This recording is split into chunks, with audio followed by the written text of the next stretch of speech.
Hello दोस्तों, जय श्री कृष्ण, राधे राधे। मैं अपने चैनल सोनम और दिल लोकगीत पे आप लोग को स्वागत करती हूँ। और सोनम और दिल लोकगीत पे दोनों पे आप लोग को स्वागत करती हूँ। एक छोटा सा उठान गीत, बहुत प्यारा उठान गीत है। आप लोग सुनिएगा, वॉच करिएगा, कमेंट बॉक्स में जरूर बताइएगा कि हमारा गीत आप लोग को कैसा लगा। हमारा गाना अच्छा लगा तो हमारे चैनल को लाइक, सब्सक्राइब, शेयर, कमेंट जरूर करना।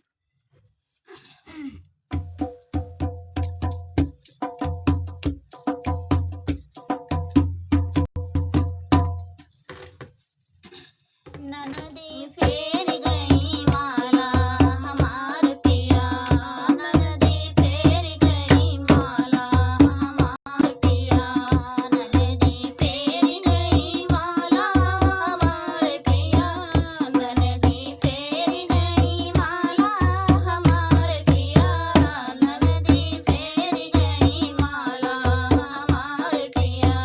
जौनपुर बजरिया में माँ गई चुनरिया, जौनपुर बजरिया से माँ गई चुनरिया, माँ गई चुनरिया हो माँ गई चुनरिया, माँ गई चुनरिया हो माँ गई चुनरिया, माँ गई बेला वाला झुमका हमार पिया, माँ गई बेला वाला झुमका हमार पिया।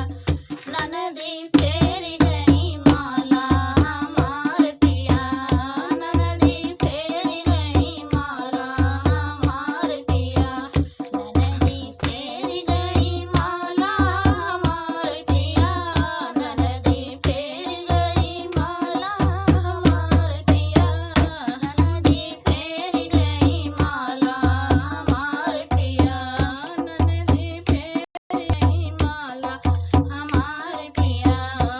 सुल्तापुर बजरिया से माँ गई कंगनवा, सुल्तापुर बजरिया से माँ गई कंगनवा, माई कंगनवा हो माँ गई कंगनवा, माई कंगनवा हो माँ गई कंगनवा, माँ गई बेला वाला नथिया हमार पिया, माँ गई बेला वाला नथिया हमार पिया, ननदी फेर गई माला हमार पिया, ननदी फेर गई माला हमार पिया, ननदी फेर गई माला हमार पिया, ननदी फेर गई माला हमार पिया, ननदी फेर गई माला हमार पिया, ननदी फेर गई